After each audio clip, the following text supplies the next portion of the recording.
Estamos de volta com Ideias em Tese e hoje recebemos Rodrigo Leissner. Durante o doutorado na Unicinos, o nosso convidado fez uma pesquisa que investigou o significado das experiências religiosas contemporâneas que se desenvolvem no universo dos terreiros gaúchos. Bom, Rodrigo, agora a gente quer saber quais os resultados alcançados, então, a partir da tua pesquisa. Perfeito. É importante retomar, assim, um pouquinho dos meus questionamentos, né, para avaliar um pouquinho essa questão dos resultados. Basicamente, quando eu observo assim, essa emergência da quimbanda, né, do culto dos Exus e Pombagiras nesse universo dos terreiros, detectei também que nunca tinha sido analisado de modo mais efetivo pela antropologia das religiões afro aqui no Brasil, né? Sempre se deu mais atenção ao candomblé, à umbanda, não é? Mas a quimbanda, sempre se abordou a quimbanda como uma subcategoria, uma das linhas da umbanda, né? E aqui no Rio Grande do Sul que ocorreu uma autonomização dessa prática, né? Ela se torna hegemônica, mais praticada nos terreiros, e sem necessariamente estar hierarquicamente subordinada ao universo cosmológico da umbanda ou do batuque, que são as outras práticas aqui do estado. Então, qual seria de fato o significado dessa prática, né? Em termos, seria possível pensar qual seria a matriz cognitiva presente? Toda forma religiosa ou todo sistema simbólico propõe uma matriz cognitiva, ou seja, uma forma de pensar a realidade, e um código de ação, ou seja, propõe modos de agir em relação a essa realidade. E as formas religiosas não são diferentes, né? Então, qual seria esse código de percepção e de ação que estaria implícito na quimbanda, né, nesse sistema religioso? Qual seria o sentido dessa emergência na sociedade contemporânea e também quais as implicações sociais do desenvolvimento dessa prática, porque a gente está tratando de uma prática marginal, marginal no sentido de que ela ocupa um resíduo subalterno no campo religioso brasileiro, ou seja, há toda uma cadeia de deslocamento do preconceito em relação aos cultos afro-brasileiros e a quimbanda tende a ser, o culto de Exu e Pombagira tende a ser o sistema religioso que recebe a maior carga desse preconceito, né?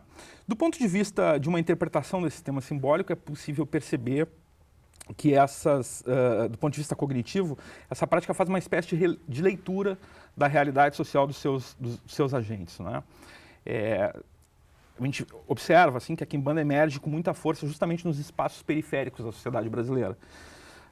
E gaúcha, né? Ou seja, os terreiros eles estão, a maior parte, nas zonas mais afastadas da ação do poder público, não é?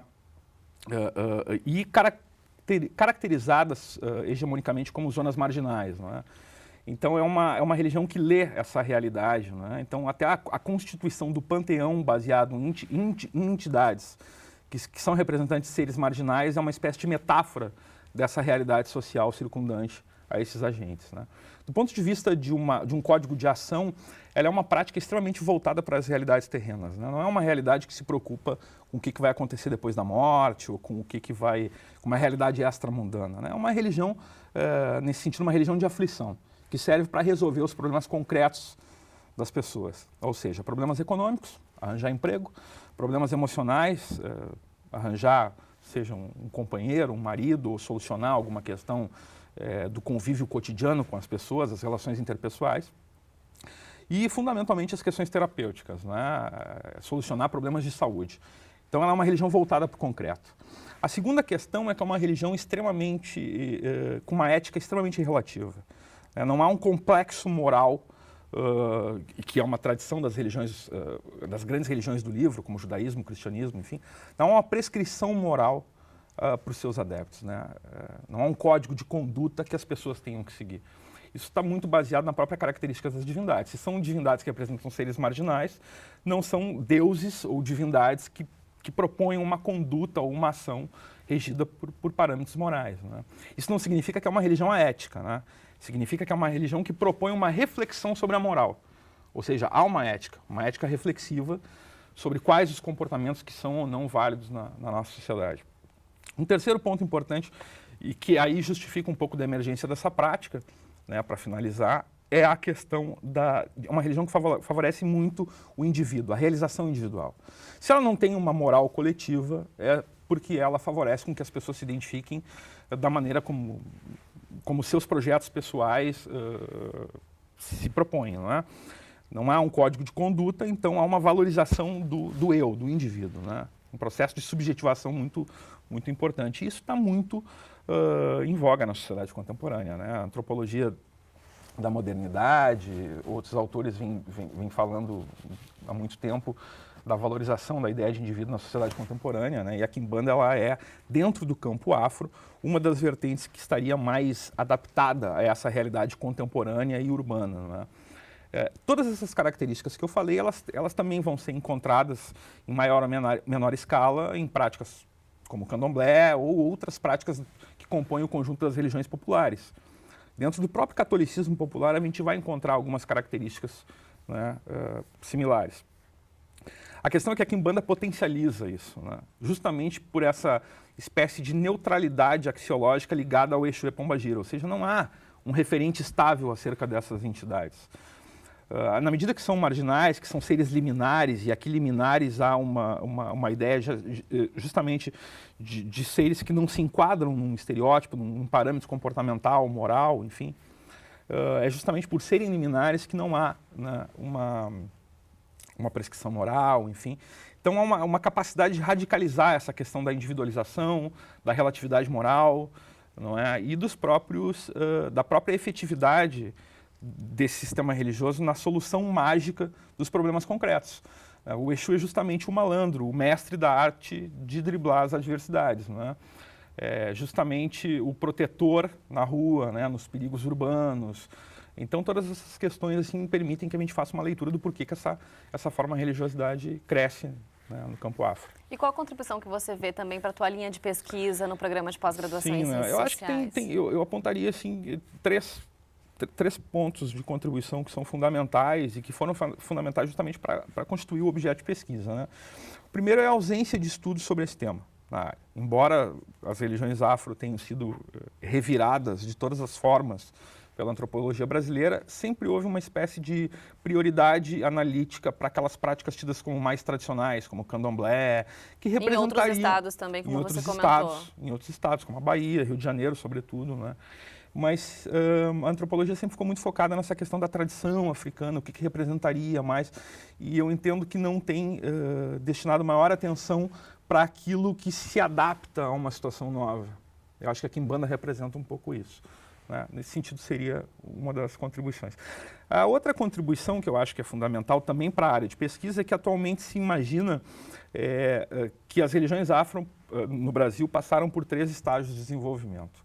Seria o processo de sincretismo, quando os negros chegam no Brasil e essas práticas começam a se mesclar com as tradições indígenas do catolicismo. Depois o processo de branqueamento, que se desenvolve com o surgimento da Umbanda no Sudeste, lá na década de 20, 30, que seria um processo de afastamento dessa tradição africana, né? E depois o processo de reafricanização, que seria uma recuperação das matrizes africanas, né? Na realidade, um estudo sobre a quimbanda mostra que não há essa reafricanização, há talvez um processo de desocidentalização das práticas afro, né? Seria basicamente essas as principais contribuições, assim. Certo, e Rodrigo, para a gente finalizar, quais são os seus próximos passos para a vida acadêmica? Quer dizer, você já se dedica aí a um pós-doutorado? Eu, com a conclusão do doutorado, acabei ingressando no programa de pós-doutoramento também aqui das Ciências Sociais Unicinos, do PPG. Trabalho num projeto de pesquisa sobre políticas culturais e continuo trabalhando questões relativas à ideia de cultura afro-brasileira, né? Não mais religião, né? Mas outras áreas. Assim, na realidade, como agentes ligados a essa ideia de cultura afro-brasileira, negociam demandas no campo das políticas da cultura, né? Sejam elas políticas públicas ou privadas, né? Agenciamento de recursos. E nesse processo de agenciamento de recursos, qual é a ideia de identidade afro-brasileira que está sendo trabalhada? Por essa linha de pesquisa que eu tem em vista aí, com certeza, trabalhado. Publicações? Como? Desculpa. Tem em vista, com certeza, publicações também. Sim, eu tenho publicado. A tese foi indicada para publicação em livro, não é? Também indicada para participar do concurso da Ampox, que é um dos principais concursos na área de ciências sociais aqui no Brasil. E tenho publicado vários artigos na área também sobre estudo de identidades afro-brasileiras, religiões populares, religiões de matriz africana, enfim, sociabilidades religiosas, experiências religiosas na sociedade contemporânea, né? Também sou editor e parcerista de alguns periódicos na área. Tá certo, então, Rodrigo. Bom, muito obrigada pela tua entrevista, pelas informações. Sucesso aí daqui para frente. Eu que agradeço a oportunidade. Obrigada. Obrigado. E se você quer saber mais, a tese de doutorado do professor e antropólogo Rodrigo Leissner está disponível no site unicinos.br/biblioteca. O Ideias em Tese fica por aqui. Você pode conferir essa e também outras edições do programa no canal youtube.com/TV Rádio Unicinos. Nós voltamos na próxima semana. Até lá!